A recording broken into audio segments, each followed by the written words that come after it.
Hey friends, welcome to IYC मतलब IBSC induce classes. काफ़ी बड़ा नाम था, इसलिए जो है ना हम इसे शॉर्ट में बोलेंगे, ठीक है।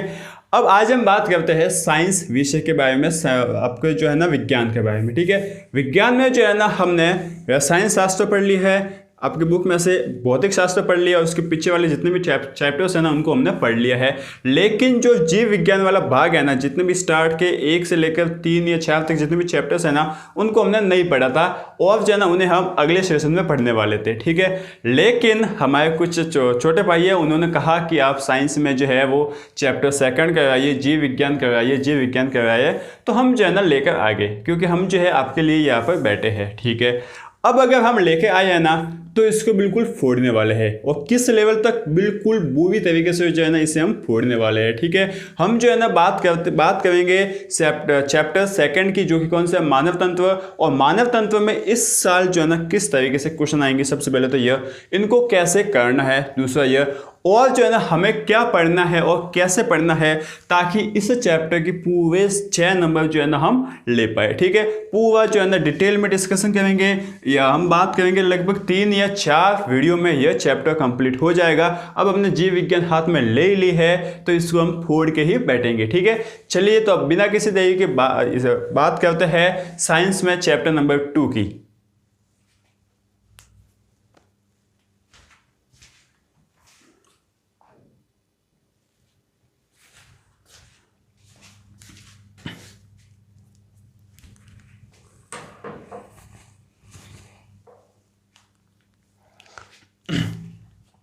देखिए दोस्तों, हम बात करें मानव तंत्र की, तो मानव तंत्र जो है ना इस साल 2020-21 में टोटल 6 नंबर का आपका चैप्टर है। पिछले साल जो है ना आपके 5 नंबर का था, लेकिन इस साल जो है ना इसको 6 नंबर का कर दिया गया है, ठीक है। अब इसका जो है ना फॉर्मेट क्या रहेगा, क्या इसमें हमें पूछा जाएगा, इसकी हम बात करते हैं। तो इसमें जो है ना हम बात करें फॉर्मेट की, ठीक है। किसकी बात करते हैं, फॉर्मेट की। तो इसमें जो है ना हमें एक तो पूछा जाएगा चित्र और एंड जो है ना कोई तंत्र की क्रियाविधि, ठीक है, तंत्र की क्रियाविधि। जैसे कि हम बात करें जैसे कि पाचन तंत्र, ठीक है। तो पाचन तंत्र का नामांकित चित्र आपको पूछा जाएगा, और साथ ही साथ पाचन तंत्र में जो पाचन की क्रियाविधि है वो क्या होती है, उसको जो है ना पूछा जाएगा, ठीक है। यह जो है ना आपका चित्र 3 नंबर का रहेगा और क्रियाविधि जो है वो भी 3 नंबर की रहेगी। तो इस तरीके से जो है ना आपको 6 नंबर पूरे कवर कर लिए जाएंगे। यह जो है आपका इस साल का फॉर्मेट रहेगा, ठीक है। अब हमें पढ़ना क्या क्या है इस साल इस चैप्टर से, हमें जो है ना क्या पढ़ना, देखिए सबसे पहले हम पढ़ने की बात करें ना, तो सबसे पहले पढ़ना है पाचन तंत्र, ठीक है। इसके बाद हमें पढ़ना है श्वसन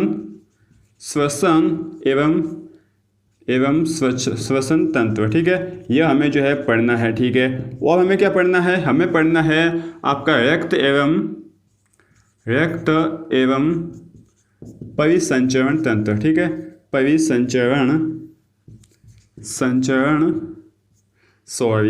थोड़ा ढंग से लिखता हूँ, परिसंचरण तंत्र, ठीक है। और हमें जो है क्या पढ़ना है, हमें पढ़ना है उत्सर्जन तंत्र, ठीक है। और हमें एक और टॉपिक पढ़ना है जो कि क्या है, जो कि है आपका जनन तंत्र। इन सभी टॉपिकों को जो है ना हमें इस चैप्टर में पढ़ना है, बस इतना ही पढ़ना है। इसके अलावा जो है ना हमें कोई नहीं पढ़ना है, ठीक है। इनको जो है ना हम एक एक वीडियो में कवर कर लेंगे। देखिए जो है ना पाचन तंत्र को जो है ना हम आज के वीडियो में कवर कर लेंगे, ठीक है। इसके बाद जो है ना श्वसन तंत्र को और रक्त परिसंचरण तंत्र को जो है ना हम अगले वाले वीडियो में कंप्लीट करेंगे, और उत्सर्जन तंत्र और जनन तंत्र को जो है ना हम इसके तीसरा जो वीडियो होगा उसमें कंप्लीट कर लेंगे। इसी तरीके से जो है ना 3 वीडियो में ये पूरा चैप्टर कंप्लीट हो जाएगा, और विद पूरे 6 नंबर के साथ जो है ना हम ये जो 3 नंबर के चित्र है ना, उन चित्रों को भी जो है ना समझेंगे कैसे बनाया जाता है, ठीक है।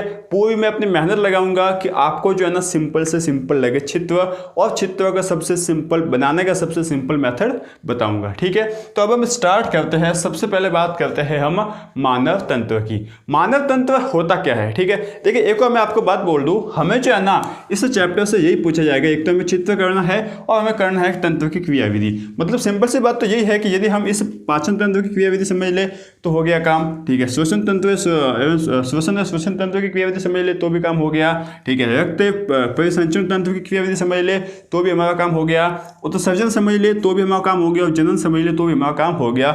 इसके अलावा किसी दूसरे को समझने की जरूरत है नहीं इस साल के लिए, तो ठीक है। तो जो है ना मैं आपको यही समझाऊंगा, साथ साथ बीच में जो है ना आपको दूसरी जानकारी देता जाऊंगा, और जो है ना वो भी मतलब बेसिक से लेकर हाई लेवल तक जानकारी होगी। और आप जो है ना आगे यदि बायो लेना चाहते हो, यदि आप जो है ना जीव विज्ञान लेना चाहते हो, तो वहां पर जो है ना इसका यूज आएगा, ठीक है। सिंपल मेथड में आपको हाई लेवल में आपको समझाऊंगा। साथ साथ देखिए आपको जो है ना क्या करना है, देखिए एक और मैं आपको बताता हूँ, इस साल जो है ना ये पूछा जाएगा ना, इसमें जो है ना आपको 2 ऑप्शन दे दी जाएंगे, ये भी बात आप ध्यान रखना। जैसे कि आपको बोल दिया गया कि पाचन तंत्र का नामांकित चित्र बनाओ और पाचन तंत्र की क्रियाविधि लिखो, ठीक है। और में भी दे दिया गया होगा कि श्वसन तंत्र का नामांकित चित्र बनाओ और श्वसन तंत्र की क्रियाविधि लिखो। इन दोनों में से जो है ना आपको कोई भी एक लिखना है, ये आपको समझ में आता है, ठीक है। अब अगर दोनों में से एक लिखना है, इसका मतलब हमारे पास 2 ऑप्शन तो होंगे। तो यदि हम इन 6 में से कितने आपके पास 3 और 2 5 है, इन 5 में से ऐसा क्या करें जिससे जो है ना हमारा काम हो जाए, तो हम क्या करेंगे, मैं तो आपको जो है ना इन 5 में से 5 जो है ना आपको पढ़ाने वाला हूँ, ठीक है। इसके बाद आप जो है ना डिसाइड करना, आप क्या डिसाइड करना, आप यह डिसाइड करना कि इन 5 में से मुझे 4 कौन से पढ़ने हैं। आपको 5 में से 5 पढ़ने की जरूरत है नहीं। क्यों नहीं है, क्योंकि देखिए मैं आपको समझाता हूं। जैसे कि देखिए 1 2 3 4 और 5 है आपके टॉपिक, इन 5 में से आपके क्वेश्चन आने वाले हैं। हो सकता है कि ये 2 आ जाए, हो सकता है कि ये 2 आ जाए, ये 2 आ जाए, ये 2 आ जाए, ये 2 आ जाए, ये 2 आ जाए, ये 2 आ जाए, तो इन दोनों में से कोई ना कोई एक तो आपको आई गई, ठीक है ना। तो इस तरीके से आपका जो है काम सिस्टमैटिक हो जाएगा और सिंपल तरीके से भी हो जाएगा। इतना समझ में आ गया, ठीक है। अब हम बात करते हैं मानव तंत्र की, कि मानव तंत्र आखिरकार होता क्या है, एक्चुअल में यह होता क्या है। जैसे कि मैं जो है ना आपकी बॉडी जो है ना, ये आपका एक तंत्र है, ठीक है। ये आपकी बॉडी है, इस बॉडी में बहुत सारे तंत्र होंगे। जैसे कि आपने जो है ना मकान को तो देखा होगा, ठीक है। अब मकान को देखा है बना एकदम साफ सुथरा से देखा हुआ, फर्नीचर किया हुआ, लेकिन मकान जो है बनता कहाँ से है, सबसे उसकी छोटी इकाई क्या होती है, ईंट, ठीक है ना। जिस तरीके से मकान की सबसे छोटी इकाई ईंट होती है ना, उसी तरीके से हमारे शरीर की, मानव की सबसे छोटी इकाई जो है ना कोशिका होती है। जिस तरीके से बहुत सारी ईंटें मिलकर एक मकान का निर्माण करते हैं ना, उसी तरीके से हमारी कोशिकाएं मिलकर जो है ना पूरी बॉडी का निर्माण करता है, ठीक है। अब एक बात आपको शॉकिंग फैक्ट बताता हूँ, जब आपका कभी खून निकला हुआ है तो आपका जो एक बूंद खून निकलता है ना, एक बूंद आप समझते हो ना बहुत ही छोटा सा एक बूंद खून निकलता है ना, उस एक बूंद में लगभग लाखों से करोड़ों कोशिकाएं होती है। उस एक बूंद में लाखों से करोड़ों कोशिकाएं होती है, ठीक है। मतलब इतनी सारी कोशिकाएं होती है क्या, बिल्कुल इतनी सारी कोशिकाएं होती है। और साथ ही साथ जो है ना आपकी कोशिका होती है ना आपके शरीर की, वो हर सेकंड, इस वक्त भी आपकी कोशिकाएं मर भी रही है और नई जन्म भी ले रही है, इसी वक्त मर भी रही है और नई जन्म भी ले रही है। सो दोनों काम जो है ना साथ साथ होते रहते हैं, ये भी जो है आप समझिए, ठीक है। कोशिका तो हम समझ ले कि मानव की सबसे छोटी इकाई जो है वो कोशिका होती है, ठीक है। इसके बाद एक और शब्द आता है उत्तक, कि सब उत्तक क्या होता है हमें तो समझ में आता नहीं है, कोई बात नहीं। उत्तक जो है ना क्या होता है कि एक जैसी कोशिका मिलकर जो है ना कोई एक जो है ना अंग बना लेते, कोई एक जो है ना समझ लेते एक संरचना बना लेती है, उस संरचना को हम उत्तक कहते हैं, ठीक है। तो जैसे कि देखिए मैं आपको कोई एक अच्छा सा एग्जांपल बता, जैसे कि पेशी हो गई, ठीक है ना। तो उसमें क्या होगा कि एक जैसी कोशिका बहुत सारी मिलेगी, एक जैसी कोशिका मिलकर एक संरचना बनाती है, उस संरचना को हम जो है ना क्या कहेंगे, उत्तक कहेंगे। बस इतना सा आपको कंसेप्ट क्लियर रखना है, ठीक है। और 2 या 2 से अब उत्तक बन गया, ठीक है। देखिए जैसे कि आपकी कोशिका थी, ठीक है। अब कोशिका से जो है ना क्या बन गया, कोशिका से बन गया हमारा उत्तक, बन गया उत्तक ना, ठीक है। और उत्तक जो है ना 2 या 2 से जो है ना अधिक, 2 या 2 से अधिक उत्तक बनकर जो है ना एक क्या बनाता है, अंग का निर्माण करता है। किसका निर्माण करता है, अंग का। 2 या 2 से अधिक उत्तक मिलकर एक किसका निर्माण करते हैं, एक अंग का निर्माण करते हैं। और ये अंग जो है ना, जैसे कि अंग की बात करें हम, जैसे कि हमारे शरीर में आप क्या जानते हो, आप जैसे कि लीवर जानते हो, तो लीवर क्या है, एक अंग है, ठीक है। आप जो है ना पेट जानते हो, पेट क्या है, एक अंग है। आप जो है ना हार्ट जानते हो, आपका दिल जानते हो, तो दिल क्या है, एक अंग है, ठीक है। फेफड़े जानते हो, तो फेफड़े भी जो है एक तरीके का एक अंग है, ठीक है ना। समझ रहे हो ना बात। अंग किससे बने, उत्तक से। उत्तक किसका बना, कोशिका से, ठीक है। अब बहुत सारे अंग मिलकर जो है ना एक सिस्टम का निर्माण करते हैं, जिसे हम कहते हैं तंत्र, ठीक है। समझ में आ गया ना। बहुत सारे अंग मिलकर एक तंत्र का निर्माण करते हैं। अच्छा, बहुत सारे अंग क्यों मिलेंगे, बहुत सारे अंग, जैसे कि आप ऐसा समझिए कि आपने खाना खाया उस खाने जो आपने खाना खाया है ना, उस खाने को बचाने के लिए कौन कौन से अंग काम आते हैं, वो सभी अंग मिलकर जो है ना एक तंत्र का निर्माण कर लेंगे, जिसे हम कहेंगे तंत्रिका तंत्र। ठीक है, तो जो है ना बहुत सारे अंग मिलकर एक तंत्र का निर्माण करते हैं, इसे हम क्या कहते हैं, मानव तंत्र बोल लिया, सॉरी तंत्रिका तंत्र मैंने बोल लिया, तंत्रिका तंत्र नहीं मानव तंत्र। ठीक है, तो उसे हम बोलते हैं मानव का तंत्र। मानव में जो है बहुत सारे तंत्र होते हैं, हम तो यहाँ पर यही पढ़ने वाले, पाचन तंत्र, श्वसन एवं श्वसन तंत्र, रक्त परिसंचरण तंत्र, साथ साथ उत्सर्जन तंत्र एवं जनन तंत्र। ठीक है, समझ में आ गया, ये इस पूरे चैप्टर का जो है बेसिक है। अब इस चैप्टर में जो हम किसको पढ़ेंगे, मानव तंत्र को। और मानव तंत्र में हम सबसे पहले पढ़ते हैं पाचन तंत्र में हम क्या पढ़ेंगे, हम कोई टाइम पास नहीं करेंगे, हम बोरिंग बात कोई नहीं करेंगे, हम सीधे टॉपिक पर आएंगे कि मानव तंत्र, मानव में जो है पाचन तंत्र क्या है, इसकी क्रियाविधि क्या है। आपको जो मैं आपको बताऊंगा ना, अभी मैं आपको जो बताने वाला हूं ना, वही एग्जाम में लिखना है। यदि आपको आ जाए कि पाचन तंत्र का जो है ना क्रियाविधि समझाइए, तो वही जो है आपको एग्जाम में लिखना है, उसके अलावा कोई एग्जाम में नहीं लिखना। क्योंकि देखिए आपके एग्जाम, जैसे कि इस साल आपको क्वेश्चन आया था कि पाचन तंत्र के या फिर आपके पाचन तंत्र की क्रियाविधि को समझाइए, तो आपको न तो ये किसी गाइड में दे रखा है, आपका ये क्वेश्चन जो है ना आपकी बुक में भी नहीं दे रखा है, लेकिन ये आपको पूछा गया, तो इसमें जो है ना आप किस तरीके से सिस्टमेटिक लिखोगे, वो जो है ना अब मैं आपको समझाने वाला हूँ। ठीक है, चलिए चलो, तो अब पाचन तंत्र को समझते हैं। सबसे पहले जो है ना पाचन तंत्र की क्रियाविधि यदि आपको पूछी जाए, तो सबसे पहले आप इस तरीके से हेडिंग लगाकर आप लिखोगे। देखिए क्या लिखना है, पाचन तंत्र जो है ना वो होता क्या है, ये लिखना है। देखिए क्या लिखा हुआ है कि मानव शरीर में भोजन से ऊर्जा प्राप्त करने के लिए मुख से लेकर मल द्वार तक एक तंत्र होता है, जिसे हम पाचन तंत्र कहते हैं। जो मैंने आपको अभी बताया ना वही है, जैसे कि हम भोजन खाते हैं। ठीक है, देखिए हमारी जो बॉडी है ना, उसको क्या है, ऊर्जा की आवश्यकता होती है। ठीक है, अब ये ऊर्जा जो है वो कहाँ से लेगा, भोजन से ही लेगा। ठीक है, तो वो भोजन ऊर्जा प्राप्त करने के लिए जो भोजन लेता है ना, और उस भोजन से जो है ना ऊर्जा प्राप्त करने के लिए क्या करता है, मुख, हमारे मुंह से लगाकर मल द्वार तक जो है ना एक पूरा तंत्र बना हुआ होता है। ठीक है, उस तंत्र को जो है ना, उस पूरे तंत्र को जो है ना हम क्या कहते हैं, पाचन तंत्र कहते हैं उस। ठीक है, और उस पूरे तंत्र में बहुत से अंग आ जाते हैं, बहुत से अंग मिलकर एक तंत्र का निर्माण करेंगे। ठीक है ना, ये जो है आपका पाचन तंत्र की जो है वो परिभाषा है। ठीक है, अब इस पाचन क्रिया में होता क्या है, देखिए हमारी जो बॉडी है ना, वो ऐसा मतलब सिंपल से ऐसा नहीं है कि जैसे हमने रोटी खाई तो मतलब रोटी को वो लेगा। हमारे बॉडी जो है रोटी को कोई समझता ही नहीं है। हमारी बॉडी समझता है कार्बोहाइड्रेट को, हमारी बॉडी समझता है वसा को, प्रोटीन को। ठीक है, विटामिन ए बी सी जो भी है उन सब को समझता है। हमारा बॉडी ये नहीं समझता है कि ये रोटी है, सब्जी है, ये दाल है या फिर ये पराठा है, कुछ भी इनको जो है ना समझता नहीं है। हमारा बॉडी जो है वो साइंस में बात करती है। ठीक है, तो होता क्या है कि हमारी जो बॉडी है ना, जो हमने भोजन लिया है उस भोजन को सरल करता है। ठीक है, सरल करके जो है ना उससे जो है ना जितने भी अवशोषित उसमें जो पोषक तत्व होते हैं ना, उनको क्या है हमारी बॉडी में अवशोषित करता है। ठीक है, यही जो है होता रहता है, और इसके लिए बहुत सी रासायनिक क्रिया होती है हमारी बॉडी में, और बहुत से जो है ना सिस्टम चलते रहते हैं। ठीक है, हम एक खाना खाते हैं, एक बार खाना खाते हैं ना, वो लगभग 3 से 4 घंटे तक अंदर प्रोसेस होता रहता है। मतलब अंदर पूरी हमारी एक फैक्ट्री बनी हुई है।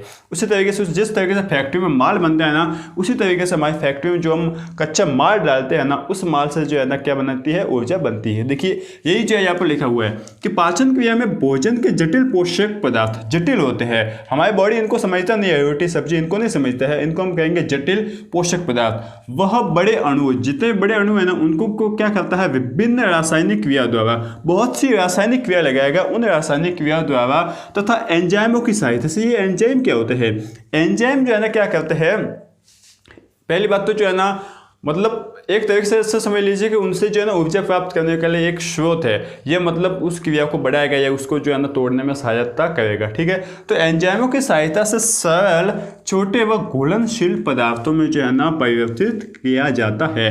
ठीक है ना, तो हमारी बॉडी किनको समझता है, सरल, छोटे एवं घुलनशील। हमारी देखिए बॉडी जो है ना किससे बात करती है, हमारी बॉडी में ऐसा तो चलता नहीं है कि रोटी चलेगी। हमारी बॉडी में क्या चलता है, हमारी बॉडी में खून चलता है। ठीक है, तो खून में जो है ना अब ऐसे पोषक तत्व चाहिए जो खून में मिल सकते हैं। ठीक है, तो खून में मिल सकते हैं ऐसे पोषक तत्वों के लिए क्या करेंगे, जो हमने खाना खाया ना उसको जो है ना घुलनशील बनाएगा, उससे जो पोषक तत्व लेगा और उनको जो है ना एकदम घुलनशील बना लेगा। कैसे पानी एकदम घुलनशील होता है उसी तरीके से इनको बना लेता है। तो यह पूरी क्रिया जो है ना हमारे पाचन तंत्र में होती रहती है, इसको जो है आप नोट कर लीजिए। अच्छा, इस पाचन तंत्र में जो है ना बहुत से अंग जो है वो सम्मिलित होते हैं। हमारे मुंह से लेकर मल द्वार तक बहुत से अंग सम्मिलित होते हैं। वो अंग कौन कौन से होते हैं वो देख लेते हैं। सबसे पहला होता है मुंह, ठीक है। आप ऐसे समझे ना, देखिए ये मुंह तो आपको बाहर से दिख रहा है, उसके बाद जस्ट आती है ग्रसनी, ठीक है। इसके बाद आता है आपकी ग्रास नली, इसके बाद आता है आमाशय, आमाशय के बाद छोटी आंत, छोटी आंत के बाद बड़ी आंत और बड़ी आंत के बाद आता है लास्ट में मल द्वार, ठीक है। और इसमें जो है ना बहुत सी ग्रंथियां भी काम में आती है, जैसे कि हम बात करें लार ग्रंथि, इसके बाद हम बात करते हैं यकृत ग्रंथि और इसके बाद हम बात करते हैं अग्नाशय। ये तीनों जो है ना वो आती रहती है, यदि ठीक है। ये सभी जो है ना आपको पाचन तंत्र में सभी काम आने वाले अंग है, ठीक है। अब हम जो है ना हमें तो इतने लिखना है एग्जाम में, ये सभी लिख के आना है। इसके बाद इसकी प्रोसेस में अभी आपको लिखा था वही लिखनी है। लेकिन यदि आपको बायो लेनी है तो इन सब का जो है ना थोड़ी बहुत जानकारी होनी चाहिए कि ये सब जो है ना सर है क्या, तो हमें समझाइए, ठीक है ना। हम आपको अभी समझाने को तैयार है। देखिए मुंह, मुंह तो आप समझते हो कि हमारा मुख जो है ना क्या होता है, ठीक है। सबसे पहले खाना हम अपनी जो है ना मुंह से ही खाते हैं, पहली बात तो यह। मुंह में जो है ना जीभ होती है, ठीक है, हमारी जीवा होती है। वो जीवा जो है ना हमारे ये किससे चिपकी होती है, एक जीवा जो है ना, जीवा और मुख के जो निचले भाग है ना, वो जीवा और मुख जो है ना एक लेयर से चिपकी होती है। उसका जो है नाम आपको यहाँ पर दिख रहा होगा, इसको आप देख लीजिए। यह जो है ना आपके बुक में दिया गया है, तो यह जो है ना इससे चिपकी रहती है। अब इसको जो है ना कहीं एग्जाम में पूछेगा वगैरह नहीं, बस आपकी छोटी सी मतलब बेसिक जानकारी के मैं आपको बता रहा हूँ, ठीक है। मुँह में आपको दांत होते हैं, दांत जो है ना चबाने का काम करता है। मुँह में जो है ना लगभग 30% जो है ना क्या जो कार्बोहाइड्रेट हम लेते हैं ना, उसका जो है ना ऊर्जा में रूपांतरण हो जाता है, ठीक है। मुंह में जो है ना सलाइवा जैसे हम लार कहते हैं, लार होती है। लार की वजह से भोजन जो है एकदम चिपचिपा हो जाता है, ठीक है। कैसा होता है भोजन, आपने देखा होगा भोजन जो है ना ऐसा होता है, मतलब बिल्कुल न तो वो ठोस कह सकते नहीं उसको द्रव कह सकते। यदि आप एक काम करना, कभी एक रोटी का टुकड़ा लेना, उसको अच्छी तरीके से चबाना, निकलना मत, खाली चबाना। चबाने के बाद जो है ना किसी मतलब बाहर जाकर जो है ना उसको थूकना और फिर चेक करना कि वो, चेक करने का मतलब देखना कि वो कैसा हो गया, ठीक है। बिल्कुल जो है ना न तो हम उसको बोल सकते हैं कि ठोस है, न उसको बोल सकते हैं द्रव है। उनके बीच का जो है ना एक मतलब अलग सा जो है ना वो पदार्थ बन जाता है। तो यह काम जो है ना पूरा मुंह में होता है, ठीक है। अब मुंह के बाद हम आते हैं कहाँ पर, ग्रसनी में। कहाँ पर आते हैं, ग्रसनी में। अच्छा, ये ग्रसनी से क्या होता है, देखिए हम जो है ना खाना खाते हैं ना, तो हमारा जो गला है ना, उस गले से दो काम होते हैं। उस गले से हम श्वास भी ले सकते हैं, ठीक है, और उस गले से हम खाना खाते हैं वो हमारे पेट में भी जाता है, ठीक है। तो उनके लिए रास्ते तो अलग अलग होने चाहिए ना, रास्ते बिल्कुल अलग अलग होते हैं। देखिए हमें बोला भी जाता है कि खाना खाते वक्त जो है ना बोलना नहीं चाहिए, खाना खाते वक्त बातें नहीं करनी चाहिए। क्यों नहीं करनी चाहिए, क्योंकि जो है ना ग्रसनी क्या काम करती है, जो खाना खाया है ना उसको अलग नली में भेजने की कोशिश, अलग नली में भेजता है, और जो हम श्वास लेते हैं ना, जो वायु है ना, उसको भी अलग नली में भेजता है, ठीक है। यह काम कौन करता है, हमारी ग्रसनी करता है। और ग्रसनी किसी भी हालत में मतलब यह काम करती ही है। यदि हम खाना खाते वक्त बोलेंगे या कुछ भी करेंगे ना, तो क्या हो जाएगा, जो निवाला है ना, हमारी ग्रसनी पहले कंफ्यूज हो जाएगी कि करना क्या है, हमें श्वास लेनी है या खाना लेना है, ठीक है। तो ग्रसनी कंफ्यूज हो जाएगी और जो खाने का टुकड़ा है ना वो श्वास नली में चला जाएगा। जैसे ही श्वास नली में गया तो श्वास नली में जो बैठे हुए आदमी है वो तुरंत एकदम मतलब हथियार लेके बैठे हुए कि आप जो है ना हमारे इलाके में कैसे आए। तो जैसे श्वास नली में गया हमें खांसी जो आनी स्टार्ट हो गई, ठीक है। तो यही जो है ना कारण होता है हमें खांसी आने के। जब हम हिचकी आती है ना, तो यही कारण होता है कि हम खाना खाते वक्त जो है ना बोल लेते हैं, या फिर जो हमारा खाना का जो थोड़ा बहुत टुकड़ा होता है ना वो ग्रास नली में, सॉरी जो श्वास नली उसमें चला जाता है, ठीक है। तो ग्रास नली क्या काम करती है ये आप याद रखना। ग्रास नली जो है वो खाने को अलग नली में भेजने का काम करती है, और जो हमारा आपका जो श्वास नली है, वायु है, उसको श्वास नली में भेजने का काम करती है। ग्रास नली के, ग्रसनी के बाद आता है हमारी ग्रास नली। देखिए बिल्कुल सेम ही है, ग्रसनी और ग्रास नली। अब इसके बाद आई ग्रास नली। ग्रास नली क्या होती है, जैसे यहाँ से ग्रसनी कंप्लीट हुई ना, अब खाना जो है ना आगे वाली नली से जो है ना पेट में जाएगा। तो नली ग्रसनी से लेकर पेट तक एक जो है ना पाइप बनी हुई है, उस पाइप को हम बोलते हैं ग्रास नली, ठीक है। अच्छा, ये ग्रास नली जो है ना 25 सेंटीमीटर लंबी होती है। 25 सेंटीमीटर आप समझ सकते हो, लगभग जो 1 फुट होता है ना, उस 1 फुट की थोड़ी कम आप जो स्केल ले सकते हो, उसमें 25 सेंटीमीटर देख सकते हो, इतनी लंबी जो है होती है, ठीक है। अब देखिए मैं आपको सिस्टम बताता हूँ, थोड़े बहुत जो है ना आपको पाचन क्रिया यही से समझाते चलता हूँ, इससे जो है ना आपको वहाँ पर याद करने में आसानी होगी। जैसे हमने खाना खाया तो खाना जो है ना कैसा बन जाता है, एकदम चिपचिपा से बन जाता है, ठीक है। अब वो खाना जो है ना हमारे इस ग्रास तले में क्रमानुकुंचन गति करता है। कौन सी गति? क्रमानुकुंचन। अरे सर ये क्रमानुकुंचन क्या होता है? आपने सांप को रेंगते हुए देखा है ना, बस उसी तरीके से जो है ना हमारा खाना भी जो है ना ग्रास नली में चलता है। समझ में आ गया? जैसे कि देखिए ये जो है ना हमारा खाना है, ठीक है। जैसे कि यह जो है हमारी क्या है, ग्रास नली पहले ऐसी थी, ठीक है। इसमें खाना जो है ना इस तरीके से आता है, मतलब एक साथ नहीं आया, ऐसे मतलब एक साथ नहीं आता, ऐसे टुकड़ों में आता है, इस तरीके से आएगा, ठीक है। ये खाना आया, जैसे ये यहाँ पर आया ना तो जो है ना कुछ इस तरीके से हो जाएगा, ठीक है ना। ये देखिए इस तरीके से कुछ, ये कुछ जो है ना इस तरीके से हो जाएगी। जैसे यहाँ पर खाना आया तो ये जो है ना ऐसे होगी, उसके बाद यहाँ से जो है ना वापस यहाँ पर खाना आ गया, ये खाना, इसके बाद वापस यहाँ पर आ गया, इसके बाद वापस यहाँ पर आ गया, इस तरीके से जैसे सांप चलता है ना उसी तरीके से जो है ना ये हमारे खाना का जो एक खाना होता है ना वो चलता रहता है। उस तरीके से इस गति को जो है ना हम क्रमानुकुंचन गति कहते हैं, ठीक है। अब देखिए ये आपको कोई पूछने वाला नहीं है, लेकिन आप आगे जाकर बायो लेने वाले हो, यदि जीव विज्ञान लेने वाले हो तो ये आपको समझने के लिए है कि क्रमानुकुंचन गति क्या होता है। तो हमारे ग्रास तले में खाना जो पेट तक जाता है वो कौन सी गति से जाता है? क्रमानुकुंचन गति से, ठीक है। इसके बाद हम आ जाते हैं आमाशय पर, जिसे हम अक्सर हमारी भाषा में क्या बोला करते हैं? पेट, ठीक है। अब आमाशय जो है ना एक जेड आकार का होता है। किस आकार का होता है? कुछ जो है ना हम बोल सकते हैं कि इस आकार का जो है ना वो होता है, ये हमारा जो है ना क्या है? आमाशय। आमाशय जेड आकार का होता है और आमाशय में जो है ना खाना जो है आकर रुकता है, ठीक है। अब जो है ना आमाशय में जो है ना बोल सकते हो कि एक जठर अविरोधिनी होती है। उसका क्या नाम होता है? जठर अविरोधिनी। जैसे कि आपको कैसे पता चलेगा कि बस अब तो खाना फुल हो गया, अब तो हमारा पेट भर गया? पता तो चलना चाहिए, नहीं तो जो है ना आप ठूस से 10-5 किलो जो है ना आपने अंदर डाल दिया, आपको पता ही नहीं चला, ठीक है। इसके बाद आपका पेट फूल गया तो आपको प्रॉब्लम हो जाएगी। ऐसा तो जो है वो होगा नहीं। तो आपको पता लगेगा कि मेरे पेट भर गया है या मेरे पेट खाली है या मुझे भूख लगी है, कैसे पता लगेगा? तो हमारे आमाशय के स्टार्टिंग में जो है ना एक होती है जठर निर्गमनी अविरोधिनी, कुछ उसका नाम होता है, ठीक है। तो यह क्या करती है पता है? कि जैसे कि खाना आ रहा है, खाना आ रहा है, अब जैसे कि देखिए यहाँ से ये आपकी आमाशय है, यहाँ से जो है ना क्रमानुकुंचन गति करता हुआ, यहाँ से जो है ना क्रमानुकुंचन गति करता हुआ खाना आएगा। इस तरीके से खाना जो है वो आएगा, ठीक है। देखिए थोड़ा बहुत जो है ना आप समझे, देखिए आपको इंटरेस्ट आएगा। ऐसे जो है ना खाना आ गया, ठीक है। ये देखिए खाना आया है, तो यहाँ पर जो अविरोधिनी होती है, मतलब जैसे कि यह एक आ गई ना, इसको थोड़ा सा यहाँ कर भी कर लेते हैं, ठीक है ना। अब देखिए ये खाना आ गया ना, ये खाना जो है ना एक जो है ना एक निवाला ये आ गया, इसके बाद जो है आगे आएगा, ये वाला यहाँ पर आ जाएगा, ये वाला यहाँ पर, ऐसे जो है ना सिस्टमेटिक चलता रहता है, ठीक है। जैसे ही आमाशय जो है वो भर जाएगा ना, आमाशय मतलब आमाशय बोल सकते हैं, मतलब पेट भर जाएगा ना, तो ये जो है ना जठर निर्गमनी अब बोलेगी कि बस भाई पेट भर गया है, आगे सिग्नल देगी, दिमाग को सिग्नल देगी कि दिमाग तो बस अब बोल कि आपका पेट जो है भर चुका है, अब जो है और खाने की ज़रूरत है नहीं। इस तरीके से जो है ना काम चलता रहता है, ठीक है। अब जो है ना हमारे पेट में लगभग खाना 2 या 3 घंटों तक रुकता है। कितने घंटों तक? 2 या 3 घंटे तक। इसलिए हम बोलते हैं कि खाना खाने के बाद जो है ना पेट की यदि आप एक्सरसाइज करते हो तो नहीं करनी चाहिए, क्योंकि पेट में खाना भरा हुआ होता है, इसलिए जो है ना हमें नहीं करनी चाहिए। पहली बात, उस पेट में 2 या 3 घंटों तक बहुत सारे जो है ना क्या होते हैं, रस बोल सकते हैं, बहुत सारे रस जो है ना उस खाने के ऊपर आता है, खानों को पचाने का काम करता है।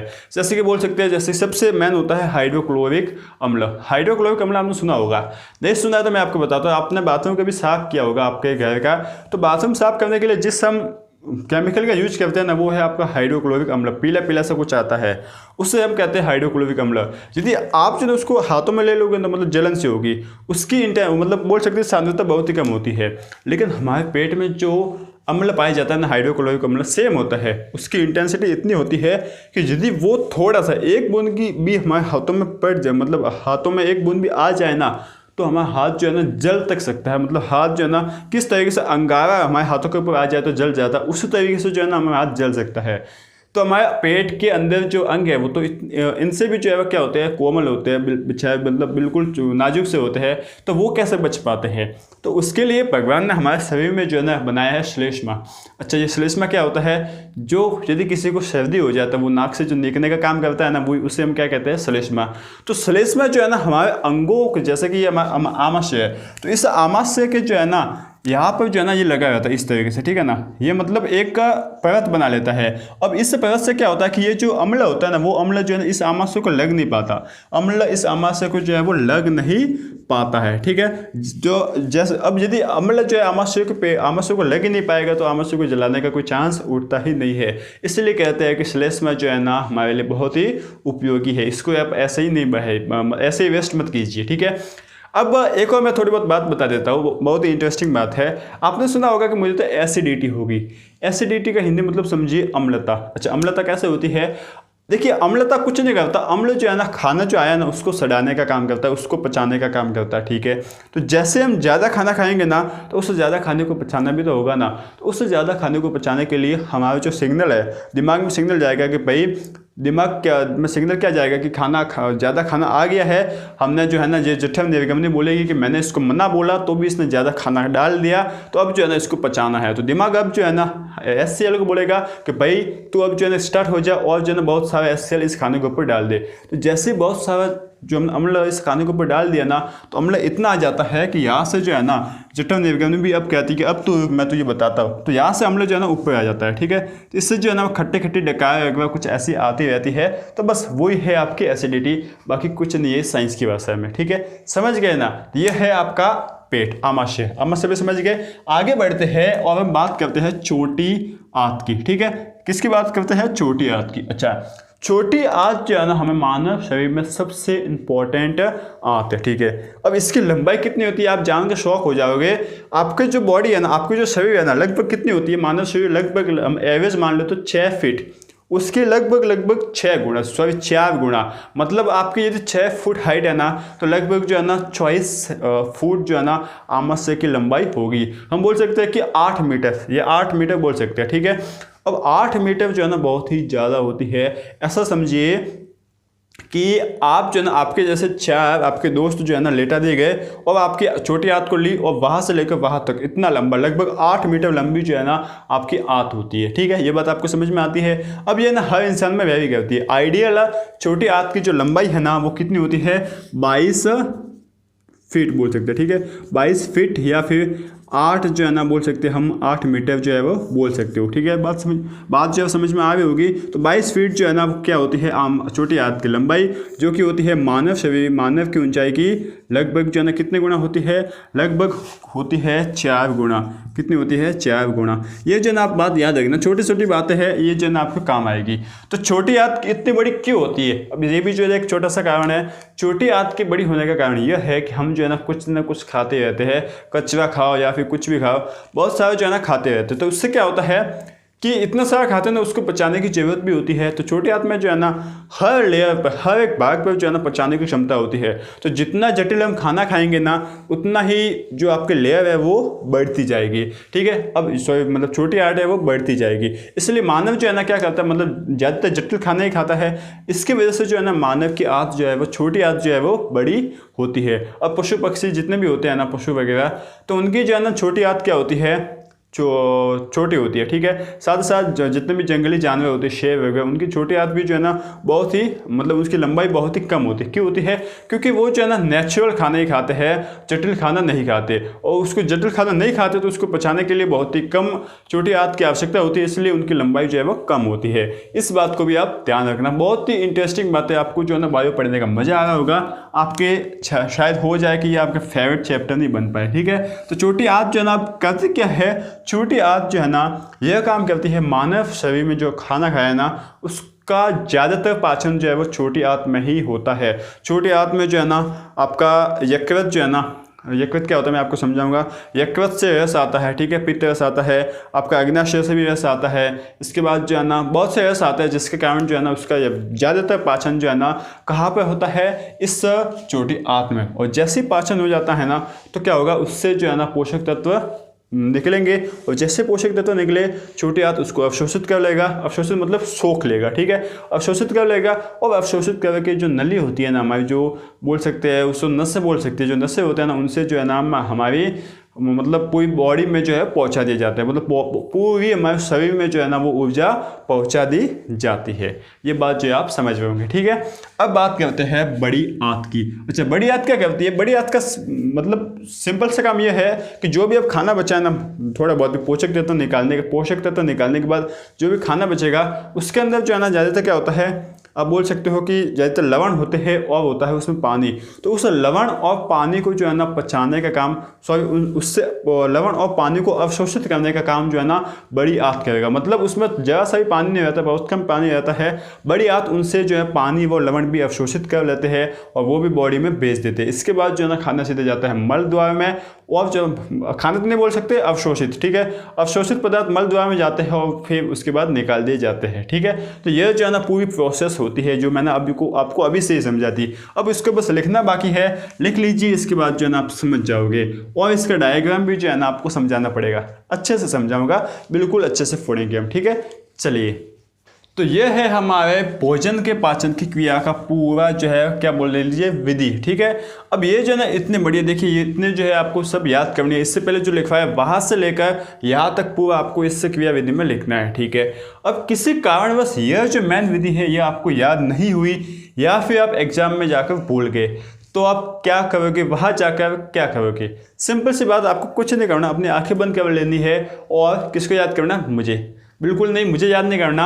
आपको क्या करना है? आपको एग्जाम में जाकर अपनी आंखें बंद करना है और वहाँ जो मैंने आपको बताया था अभी, इससे पहले जो बताया है कि पाचन क्रिया में शामिल होने वाले जितने भी अंग है ना, उन सभी अंगों को याद करना सिस्टमेटिक। कि पहले मुख आता है, इसके बाद क्या आता है, ग्रसनी आती है, उसके बाद ग्रासनली आती है, आमाशय आता है, आमाशय के बाद छोटी आंत, छोटी आंत के बाद बड़ी आंत, बड़ी आंत के बाद मलद्वार। इनको याद करना है और बस अपने हिसाब से लिख लेने का। थोड़ा बहुत मुझे याद कर लेना कि मैंने क्या बताया था कि मुख में जो है वह चबाने का काम करता है, लार में मिल जाता है। इसके बाद जो आपका ग्रसनी होता है वो क्या करता है, दोनों को अलग अलग करने का काम करता है, हवा को और जो मतलब जो खाना होता है उसको। इसके बाद जो ग्रास नली है उसमें क्रमाकुंचन जो है गति उसके द्वारा भोजन जाता है, आमाशय में जाता है। आमाशय में जो है ना जठर निर्गमी विरोधिनी होती है, वो उसको नियंत्रित करती है। ये नाम याद नहीं होना, जैसे कि जठर निर्गमनी, अविरोधिनी, छोड़ दीजिए, इसको लिखने की जरूरत नहीं है। आमाशय में जाता है, आमाशय में बहुत से रस आते हैं, 2-3 घंटे तक रुकता है। उसके बाद छोटी आंत में जाता है। छोटी आंत जो है आपके 8 मीटर लंबी होती है और छोटी आंत में ज़्यादातर अवशोषण, ज़्यादातर जो है ना पाचन क्रिया का काम इसी में संपन्न होता है। इसमें बहुत सारे रस आते हैं, जैसे कि आपके हो गए, बोल सकते हो अग्नाशय रस जो है, आपको बोल सकते हो यकृत रस जो है, पित्त लवण रस जो है, बोल सकते हो बहुत से जो इसमें रस आते हैं, ठीक है। इसमें बहुत से जो भोजन का पाचन हो गया ना, उस पाचित भोजन को जो है ना कोशिका की सहायता से रक्त में पहुंचाया जाता है। इसके बाद जो है ना बड़ी आंत में चला जाता है। बड़ी आंत का काम क्या होता है कि अब जो लास्ट में जो उसमें जो पाचित भोजन है उसमें जो पानी और जो लवण बचे हैं उनका वापस अवशोषण कर देता है, उसको वापस भेज देता है। और जो अपशिष्ट होता है उसको जो है ना गुदा द्वार में भेज देता है, वहाँ से जो है ना इसका उत्सर्जन हो जाता है। बस इसको जो है ना आप याद कर लेना, इतना आप लिख लेना, आपका काम हो जाएगा। लेकिन यदि इसको याद कर पाते हो तो सबसे बेस्ट है। देखिए क्या है ये, सबसे पहले देखिए हमारे द्वारा ग्रहण किए गए पोषक तत्व को जो है ना आहार नाल में उपस्थित एंजाइम जो है ना जल अपघटित कर सरलीकृत करते हैं। सबसे पहले हमारी जो आहार नाल होती है ना, वहाँ पर जो एंजाइम होते हैं, ये एंजाइम क्या करते हैं, जो हमने भोजन खाया ना उसको सरलित कर, मतलब उसको सरल कर देते हैं, ठीक है, मतलब उसका अपघटन कर लेते हैं, ठीक है। अब जो है ना हम यहाँ पर पढ़ेंगे कि पाचन तंत्र में कार्य करने वाले प्रमुख एंजाइम कौन कौन से होते हैं।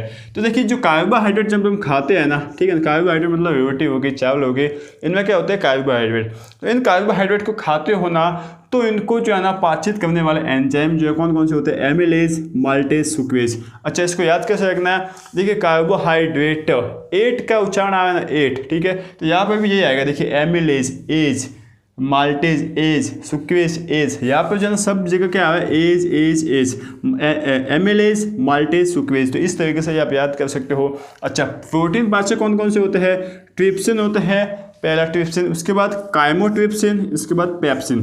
यहाँ पे भी देखिए इनका उच्चारण और इनका उच्चारण, ठीक है, ट्रिप्सिन, काइमोट्रिप्सिन और पेप्सिन, ये आप लिख सकते हो। इसके बाद वसा का जो पाचक करने वाला होता है, मतलब वसा को पाचित करने वाला एंजाइम होता है, उसको हम क्या कहते हैं, लाइपेज कहते हैं, ठीक है।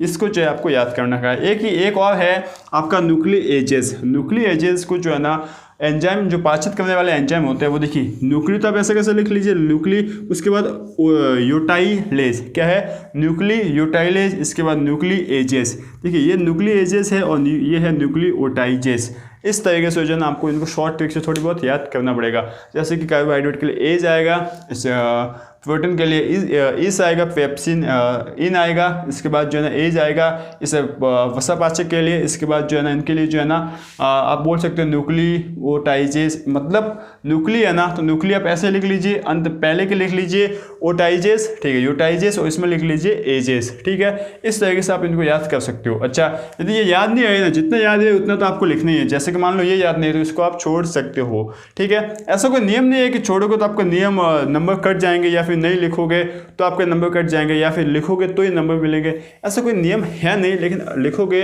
तो इंप्रेशन अच्छा जाएगा, इसकी वजह से आपकी कॉफ़ी की चेकिंग अच्छी होगी, ठीक है। इसके बाद हम बात करते हैं, देखिए मुख में जो है ना भोजन चबाने और लार के साथ मिलाने का काम किया जाता है, तो ये तो हमें पता ही है ना, ठीक है। अब जो है ना लार में जो है ना श्लेष्मा जो होता है ना, मतलब एक तरीके से जो अब मैंने भी बताया था श्लेष्मा, उसी तरह वही जो है ना हमारे लार में भी पाया जाता है, वो हमें पता नहीं रहता। तो वो श्लेष्मा क्या करता है, भोजन को जो है ना भोजन के जो कण होता है उनको चिकना करता है और उन्हें आपस में मिलाने का काम करता है, चिपकाने का काम करता है, ठीक है। इसके बाद क्या करता है, भोजन बोलन के रूप में क्रमाकुंचन गति, भोजन बोलन के रूप में बन जाता है, मतलब बॉल जो है ना बन जाती है, और जो है ना क्रमाकुंचन गति द्वारा क्या करता है, सबसे पहले ग्रसनी जो होती है ना उस ग्रसनी से कहा जाएगा ग्रास नली में, ग्रास नली से कहा जाता है फिर आमाशय में पहुंचता है, ठीक है। जो मैंने आपको समझा रखा है ना वही है यहाँ पर, कोई दूसरा है नहीं, ठीक है। इसके बाद देखिए आमाशय में भोजन जो है ना प्रवेश, भोजन के प्रवेश को जठर ग्रसिका अवरोधनी, इसका एक्चुअल नाम क्या है, जठर ग्रसिका अवरोधनी, या फिर जठर बोल सकते हो जठर ग्रसिका अवरोधनी, ठीक है। यह जो है क्या करेगी, कितना खाना आएगा कितना नहीं आएगा ये इसको कंट्रोल करेगी, ठीक है। अच्छा कितना खाना जाएगा कितना नहीं जाएगा यह भी कंट्रोल करती है, इसका नाम है जठर निर्गमनी अवरोधनी, ठीक है। मैंने उसका दूसरा नाम बोल लिया था कि भाई आने का तो डिसाइड करते, जाने का भी तो डिसाइड करना चाहिए ना, ऐसा थोड़ी ना कि जितना आया उतना बाहर जाएगा, ऐसा भी तो हो नहीं सकता। उसके लिए भी जो है ना आपकी अवरोधनी होती है, ठीक है, अवरोधनी नियंत्रित करती है, ठीक है। अब देखिए लार में उपस्थित जो एंजाइम होती है ना वो मुख्य कुआ में ही कार्बोहाइड्रेट का जल अपघटन शुरू कर देते हैं। मैंने अभी आपको बताया था कि जो हमारे मुंह में जो है ना लगभग कार्बोहाइड्रेट का 30% जो है वो क्या हो जाता है, अपघटन हो जाता है। तो ये बोला है कि जो लार में उपस्थित एंजाइम होते हैं वो उस कार्बोहाइड्रेट का मुंह में जो है अपघटन शुरू कर देते हैं। आमाशय में 3 तरीके के स्राव होते हैं, म्यूकस, फोएंजाइम, पेप्सिनोजन और हाइड्रोक्लोरिक अम्ल। मैंने बोला था ना कि जो आपका आमाशय होगा, जो पेट होगा, उसमें 3 तरीके के बोल सकते हैं स्राव होते हैं, ठीक है। जैसे कि आपका होता है, सबसे पहले होता है आपको बोल सकते हैं म्यूकस, इसके बाद फोएंजाइम, पेप्सिनोजन, और दूसरा होता है आपका हाइड्रोक्लोरिक अम्ल। अच्छा फोएंजाइम पेप्सिनोजन जो है ना ये क्या करता है, आपके प्रोटीन जो है ना उस प्रोटीन का अपघटन करता है।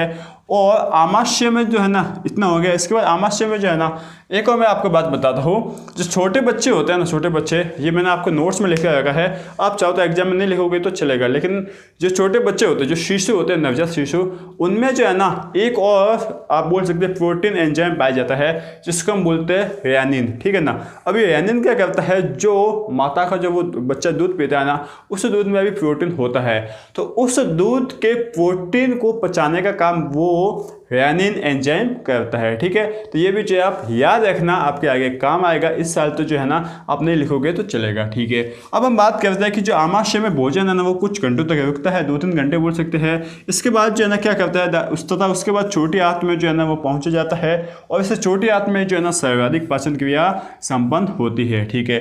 क्या होता है यहाँ पर, यहाँ विभिन्न रस आते हैं, जैसे अग्नाशय रस हो गए, इसके बाद पित्त लवण हो गया, इसके बाद आंत रस जो है ना आदि होते हैं, ठीक है। इनमें बहुत सारे एंजाइम होते हैं इन रसों में, और ये एंजाइम जो है ना भोजन जो है उस भोजन से पोषक तत्वों का अवशोषण करते हैं, और ये अवशोषित पोषक तत्व जो है ना, इन अवशोषित पोषक तत्वों को कोशिकाओं की सहायता से जो है ना हमारे बॉडी के ब्लड है, बॉडी के जो रक्त है ना उस रक्त में भेजा जाता है, यही लिखा है। या इन तत्वों का जो है ना अवशोषण होता है ना, इन्हें विभिन्न कोशिकाओं की सहायता से रक्त में पहुंचाया जाता है। आगे समझ में, ठीक है। अब क्या हुआ, छोटी आंत में जो अपचित भोजन बचा है ना वो कहा जाएगा बड़ी आंत में। अच्छा बड़ी आंत क्या करती है, बड़ी आंत काम करता है हमारा कि जो अपचित भोजन में क्या बोलते हैं उसको, पानी और जो लवण रह गया है ना उसका अवशोषण करेगा, ठीक है। तो वहाँ पर उसका अवशोषण हो गया। इसके बाद जो है ना पीछे बिल्कुल अपशिष्ट, और बोल सकते हैं कि बिल्कुल मतलब उसको क्या बोल सकते हैं, अपशिष्ट बोल सकते हो, अपचित खाना बोल सकते हैं, वो जो है ना हो जाता है उसका क्या करता है, मल द्वार में भेज देता है, वहाँ से जो है ना इसका उत्सर्जन कर लिया जाता है।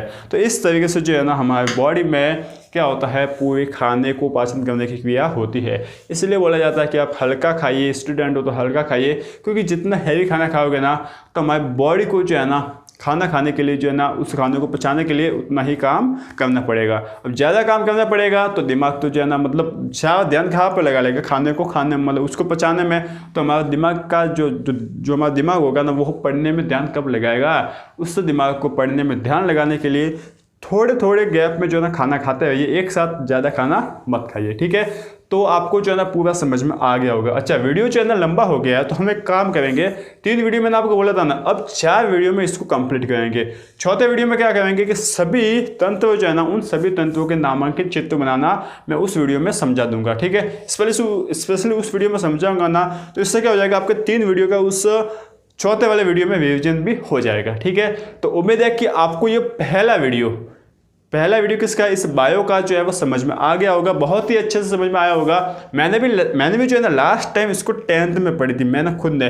इसके बाद देखिए आज मैं कॉलेज में हूँ, उसके बाद मैंने कभी इसको पढ़ी नहीं है। तो जो है ना मैंने थोड़ी मेहनत ज़्यादा लगी, लेकिन जो है ना कोशिश की कि आप तक जो है ना वो बेस्ट से बेस्ट क्वालिटी मिल पाए, ठीक है। यदि आपको वीडियो अच्छा लगा है तो लाइक कर दीजिए, मुझे इससे पता चलेगा कि मैंने जो है ना आपको कितनी अच्छी तरीके से समझाया है, ठीक है। तब तक के लिए आप पढ़ते रहिए, आगे बढ़ते रहिए और एग्जाम में फोड़ने की तैयारी जो है वो करते रहिए, ठीक है दोस्तों। Thank you.